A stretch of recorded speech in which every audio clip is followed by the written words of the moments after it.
નમસ્કાર મિત્રો, આપ સૌનું ફરી એકવાર હાર્દિક સ્વાગત છે એજ્યુઅલ ચેનલમાં। આજે તારીખ 3 ફેબ્રુઆરી 2019। આજના આ વિડીયોમાં આપણે જોઈશું આજના કરંટ અફેર્સના બનતા મહત્ત્વના MCQ અને સાથે સાથે GKની પણ ચર્ચા કરીશું।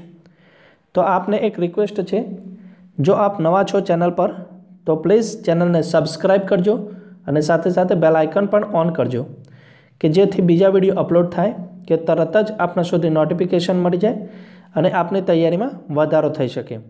તો હવે આપણે જોઈશું આજના કરંટ અફેર્સના બનતા મહત્ત્વના MCQ। ક્વેશ્ચન, લિથિયમ આયન કોષોને તકનીકીને સ્થાનાંતરિત કરવા માટે ઇસરો દ્વારા કેટલી કંપનીઓને શોર્ટલિસ્ટ કરવામાં આવી છે? તો સાચો જવાબ આવશે ઓપ્શન એ, 10 કંપનીઓને શોર્ટલિસ્ટ કરવામાં આવી છે ઇસરો દ્વારા। ભારતીય સ્પેસ રિસર્ચ ઓર્ગેનાઇઝેશન ઇસરોએ 141 કંપનીઓની યાદીમાંથી વિક્રમ સારાભાઈ સ્પેસ સેન્ટર થુંબા દ્વારા વિકસિત લિથિયમ આયન કોષોના ટ્રાન્સફર માટે સંયુક્ત રીતે 10 કંપનીઓની પસંદગી કરવામાં આવી છે। ઇસરોએ લોન્ચ આયન કોશિકાઓ વિકસાવી છે, જેમાં 1.5 AH થી 100 AH સુધીની ક્ષમતા છે, જેનો ઉપયોગ લોન્ચ વાહનો અને ઉપગ્રહોમાં કરવામાં આવશે। હવે આ લિથિયમ આયન કોષોના તકનીક એ વિકસાવી છે વિક્રમ સારાભાઈ સ્પેસ સેન્ટરે। તો તેનું વડુ મથક ક્યાં આવેલું છે? તો વિક્રમ સારાભાઈ સ્પેસ સેન્ટરનું વડુ મથક આવેલું છે થુંબા ખાતે અને અહીં રોકેટ સંશોધન તથા લોન્ચિંગ વ્હીકલ ટેકનોલોજીના વિકાસમાં મુખ્ય કાર્ય થાય છે। અત્યાર સુધીના લોન્ચિંગ વ્હીકલ SLV એટલે કે satellite launch vehicle, ASLV augmented satellite launch vehicle, PSLV polar satellite launch vehicle તથા GSLV એટલે જીઓ સાયક્રોનસ સેટેલાઇટ લોન્ચ વ્હીકલ એ અહીંથી વિકસિત કરવામાં આવ્યા છે, એટલે કે વિક્રમ સારાભાઈ સ્પેસ સેન્ટર ખાતેથી। તેનું વડુ મથક આવેલું છે થુંબા ખાતે। હવે ઇસરો દ્વારા આ 10 કંપનીઓ શોર્ટલિસ્ટેડ કરવામાં આવી છે।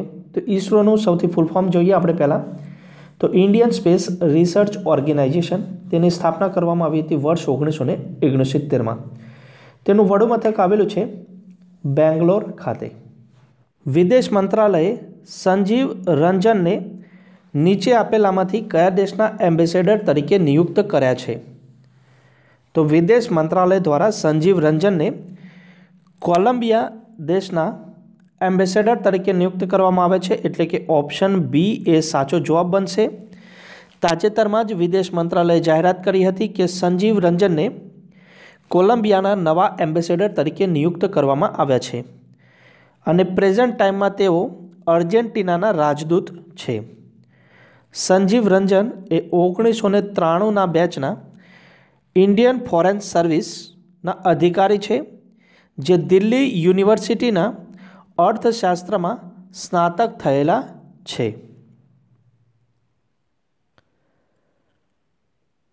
નેક્સ્ટ ક્વેશ્ચન છે કે CBIના નવા ડાયરેક્ટર એ કોને બનાવાયા છે? તો CBIના નવા ચીફ તરીકે નિમણૂક કરવામાં આવી છે ઋષિ કુમાર શુક્લાની, એટલે કે ઓપ્શન એ સાચો જવાબ બનશે। નરેન્દ્ર મોદીની અધ્યક્ષતાવાળી પાવર્ડ કમિટીએ IPS અધિકારી ઋષિ કુમાર શુક્લાને CBIના નવા ડાયરેક્ટર તરીકે નિયુક્ત કર્યા છે। આપ ઇમેજ જોઈ શકો છો, આ છે CBIના નવા ચીફ ઋષિ કુમાર શુક્લા। તેઓ 1983 બેચના IPS અધિકારી છે અને તેઓ મધ્યપ્રદેશના DGP તરીકે સેવાઓ આપી ચૂકેલા છે।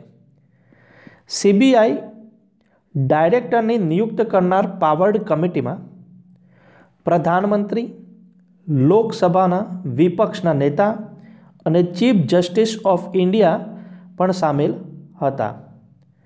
સીબીઆઈની વાત કરીએ તો સીબીઆઈની સ્થાપના કરવામાં આવી હતી 1963. તેનું હેડક્વાર્ટર્સ આવેલું છે નવી દિલ્હી ખાતે. નેક્સ્ટ ક્વેશ્ચન છે કે તાજેતરમાં આવેલા એક રિપોર્ટ મુજબ ભારતમાં પાછલા 5 વર્ષોમાં કેટલા બિલિયન ડોલર એફડીઆઈ પ્રાપ્ત થયું છે? તો ભારતમાં પાછલા 5 વર્ષોમાં 239 બિલિયન ડોલર એફડીઆઈ પ્રાપ્ત થયું છે, એટલે કે ઓપ્શન સી એ સાચો જવાબ બનશે. સૌથી પહેલાં આપણે જાણીએ અહીં આગળ એફડીઆઈ. તો એફડીઆઈનું ફૂલ ફોર્મ થાય છે ફોરેન ડાયરેક્ટ ઇન્વેસ્ટમેન્ટ. હવે તમને ખબર હશે કે ફોરેનની કંપનીઓ આપણા દેશમાં આવીને ઇન્વેસ્ટ કરે છે અને પૈસા કમાઈને તેમના દેશમાં લઈ જાય છે. એટલે કે જે પૈસા તે કંપનીઓ આવીને આપણા દેશમાં ઇન્વેસ્ટ કરે છે તેમને આપણે કહીએ છીએ એફડીઆઈ. ભારતમાં ઘણી બધી વિદેશી કંપનીઓ છે અને છેલ્લા 5 વર્ષમાં ભારતમાં 239 બિલિયન ડોલર એફડીઆઈ પ્રાપ્ત થઈ છે. સૌથી વધુ એફડીઆઈ ભારતને કયા દેશમાંથી પ્રાપ્ત થયું છે? તો સૌથી વધુ એફડીઆઈ ભારતને પ્રાપ્ત થયું છે તે દેશનું નામ છે મોરેશિયસ. મોરેશિયસ પાસેથી ભારતને સૌથી વધુ એફડીઆઈ પ્રાપ્ત થયું છે. ત્યારબાદ બીજા ક્રમે આવે છે સિંગાપોર અને ત્રીજા ક્રમે આવે છે નેધરલેન્ડ. આ ટોપ 3 કન્ટ્રી છે કે જે ભારતને સૌથી વધુ એફડીઆઈ પ્રાપ્ત થયું હોય. વિશ્વ વેટલેન્ડ દિવસ એ ક્યારે મનાવાયો? તો વિશ્વ વેટલેન્ડ દિવસ મનાવવામાં આવે છે 2 ફેબ્રુઆરીના રોજ, એટલે કે ઓપ્શન બી એ સાચો જવાબ બનશે. વેટલેન્ડનો મતલબ થાય છે આર્દ્ર ભૂમિ. 2 ફેબ્રુઆરી 1931ના રોજ વેટલેન્ડના સંરક્ષણ માટે ઈરાનના શહેર છે રામદ્વાર, તેમાં વિશ્વસ્તરીય સમજૂતી થઈ હતી. એટલા માટે દર વર્ષે 2 ફેબ્રુઆરીના રોજ વિશ્વ વેટલેન્ડ દિવસ મનાવવામાં આવે છે. અને 2019 માટે થીમ હતી વેટલેન્ડ એન્ડ ક્લાઇમેટ ચેન્જ.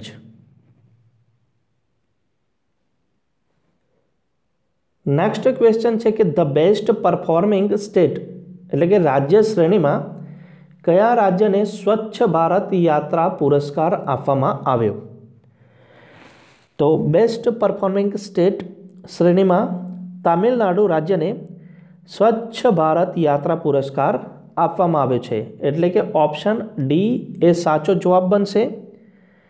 ભારતીય ખાદ્ય સુરક્ષા અને માનવ પ્રાધિકરણને ઓક્ટોબર 2018થી જાન્યુઆરી 2019ના વચ્ચે, એટલે કે મહાત્મા ગાંધીની 150મી જન્મજયંતિના અવસર પર સ્વચ્છ ભારત યાત્રાનું આયોજન કર્યું હતું અને તેમાં આ પુરસ્કાર મળ્યો છે સ્વચ્છ ભારત યાત્રા પુરસ્કાર તામિલનાડુ રાજ્યને.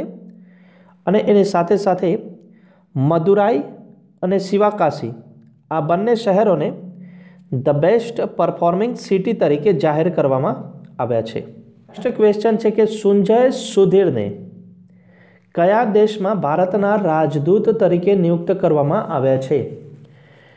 તો સુંજય સુધીરને માલદીવમાં ભારતના રાજદૂત તરીકે નિયુક્ત કરવામાં આવ્યા છે, એટલે કે ઓપ્શન બી એ સાચો જવાબ બનશે. સુંજય સુધીર 1993 બેચના IFS અધિકારી છે અને તેઓ વર્તમાનમાં પેટ્રોલિયમ અને પ્રાકૃતિક ગેસ મંત્રાલયમાં સંયુક્ત સચિવ છે. હવે અહીંયાથી એક ઇમ્પોર્ટન્ટ ક્વેશ્ચન બની જાય કે પેટ્રોલિયમ અને પ્રાકૃતિક ગેસ મંત્રી વર્તમાનમાં કોણ છે? તો ધર્મેન્દ્ર પ્રધાન એ પેટ્રોલિયમ અને પ્રાકૃતિક ગેસ મંત્રી છે. સુંજય સુધીરને અખિલેશ મિશ્રાની જગ્યાએ નિયુક્ત કરવામાં આવ્યા છે માલદીવ દેશમાં ભારતના રાજદૂત તરીકે. માલદીવનું કેપિટલ છે માલી અને માલદીવમાં પ્રેઝન્ટ ટાઈમમાં પ્રેસિડન્ટ છે ઇબ્રાહિમ મોહમ્મદ સોલિહ. નેક્સ્ટ ક્વેશ્ચન છે કે નીચેનામાંથી કોણે 2019ને રાસાયણિક તત્વોના આવર્ત કોષ્ટક એટલે કે ધ પીરિયોડિક ટેબલના આંતરરાષ્ટ્રીય વર્ષ તરીકે જાહેર કર્યું છે? કોણે જાહેર કર્યું છે? તો સંયુક્ત રાષ્ટ્રને. ઓપ્શન એ સાચો જવાબ છે. સંયુક્ત રાષ્ટ્ર 2019ને રાસાયણિક તત્વોના આવર્ત કોષ્ટક, જેને આપણે ઇંગ્લિશમાં કહીશું ધ પીરિયોડિક ટેબલના આંતરરાષ્ટ્રીય વર્ષ તરીકે જાહેર કર્યું છે. સૌથી પહેલાં આપણે જાણીએ આવર્ત કોષ્ટક. પહેલી વાર 1869માં પ્રકાશિત થયું હતું અને આ કોષ્ટક એ રશિયાના વૈજ્ઞાનિક દમેત્રી ઇવાનોવિચ મેન્ડેલીફે બનાવ્યું હતું. હવે 2019ને રાસાયણિક તત્વોના આવર્ત કોષ્ટક ધ પીરિયોડિક ટેબલના આંતરરાષ્ટ્રીય વર્ષ તરીકે સંયુક્ત રાષ્ટ્રે જાહેર કર્યું છે. તો આપણે જાણીએ સંયુક્ત રાષ્ટ્ર વિશે. સંયુક્ત રાષ્ટ્રની સ્થાપના કરવામાં આવી હતી 24 ઓક્ટોબર 1945ના રોજ. હેડક્વાર્ટર્સ ક્યાં આવેલું છે? તો તેનું હેડક્વાર્ટર્સ આવેલું છે ન્યૂયોર્ક ખાતે. સંયુક્ત રાષ્ટ્રની આધિકારિક ભાષાઓ છે અરબી, ચાઇનીઝ, ઇંગ્લિશ, ફ્રેન્ચ, રશિયન અને સ્પેનિશ. આ તેની કુલ 6 આધિકારિક ભાષાઓ છે. પ્રેઝન્ટ ટાઈમમાં તેના સભ્ય દેશો છે 193. અને મહાસચિવ કોણ છે? તો સંયુક્ત રાષ્ટ્રના મહાસચિવ છે એન્ટોનિયો ગુટેરેસ. નેક્સ્ટ ક્વેશ્ચન છે કે વિજયસિંહ ચૌહાણ એ કયા દેશમાં ભારતના રાજદૂત તરીકે નિયુક્ત કરવામાં આવ્યા છે? વિજયસિંહ ચૌહાણને બુર્કિના ફાસો એટલે કે ઓપ્શન સી એ સાચો જવાબ છે. વિજયસિંહ ચૌહાણને ભારતના રાજદૂત તરીકે નિયુક્ત કરવામાં આવે છે બુર્કિના ફાસો દેશમાં. તેમને કોની જગ્યાએ નિમણૂક કરવામાં આવે છે? તો વિજયસિંહ ચૌહાણને દીપક રામચંદાની જગ્યાએ તેમને રાજદૂત બનાવવામાં આવ્યા છે બુર્કિના ફાસો દેશમાં. નેક્સ્ટ ક્વેશ્ચન છે કે એટોર્ની જનરલ ઓફ ઇન્ડિયા એ વર્તમાનમાં કોણ છે? તો કે વેણુગોપાલ એટલે કે ઓપ્શન એ સાચો જવાબ છે. એટોર્ની જનરલ ઓફ ઇન્ડિયાને ગુજરાતીમાં કહેવામાં આવે છે ભારતના મહાન્યાયવાદી. અને ભારતીય બંધારણના અનુચ્છેદ 76 મુજબ તેમની નિમણૂક કરવામાં આવે છે રાષ્ટ્રપતિ દ્વારા. તે દેશના પ્રથમ કાયદા અધિકારી છે. તેમનું મુખ્ય કાર્ય રાષ્ટ્રપતિ દ્વારા સોંપાયેલ કાયદા વિષયક કાર્યો અને ભારત સરકારને કાયદા વિષયક સલાહ આપવાનું છે. તેમની લાયકાત કેટલી હોય છે? તો મુખ્ય લાયકાત છે કે વડી અદાલતમાં 5 વર્ષ કે તેથી વધારે સમય ન્યાયાધીશ તરીકે અથવા તો 10 વર્ષ વકીલાતનો અનુભવ અથવા તો રાષ્ટ્રપતિના મતે તેઓ ન્યાયવિદ હોવા જોઈએ. આ પદ અર્ધ સરકારી હોવાથી રાષ્ટ્રપતિની મંજૂરી બાદ તે ખાનગી પ્રેક્ટિસ કરી શકે છે. તેમની લાયકાત સર્વોચ્ચ અદાલતના ન્યાયાધીશને સમકક્ષ હોય છે. પગાર ધોરણ તેમને રાષ્ટ્રપતિ નક્કી કરે છે અને રાષ્ટ્રપતિ ઈચ્છે ત્યાં સુધી તેઓ આ પદ પર રહી શકતા હોય છે. અનુચ્છેદ 88 મુજબ તે દેશની તમામ અદાલતોમાં સુનાવણી કરી શકે છે તથા સંસદ સભ્ય ન હોવા છતાં સંસદની કાર્યવાહીમાં ભાગ લઈ શકે છે અને મતદાન કરી શકતા નથી. કયા અનુચ્છેદ મુજબ? અનુચ્છેદ નંબર 88 મુજબ. MC સેતલવાડ એ ભારતના પ્રથમ એટોર્ની જનરલ ઓફ ઇન્ડિયા હતા. ત્યારબાદ CK દફતરી એ બીજા ક્રમના.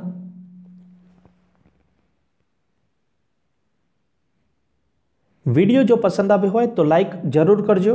અને હવે જોઈએ આપણે વિડીયોના અંતમાં આપના માટે question. The best performing state શ્રેણીમાં કયા રાજ્યને સ્વચ્છ ભારત યાત્રા પુરસ્કાર આપવામાં આવ્યો? અહીં 4 ઓપ્શન આપવામાં આવેલા છે. આપ જોઈ શકો છો. તેમાંથી સાચો વિકલ્પ પસંદ કરીને આપનો જવાબ એક કોમેન્ટ બોક્સમાં જણાવશો. Thank you. જય હિન્દ, જય ભારત.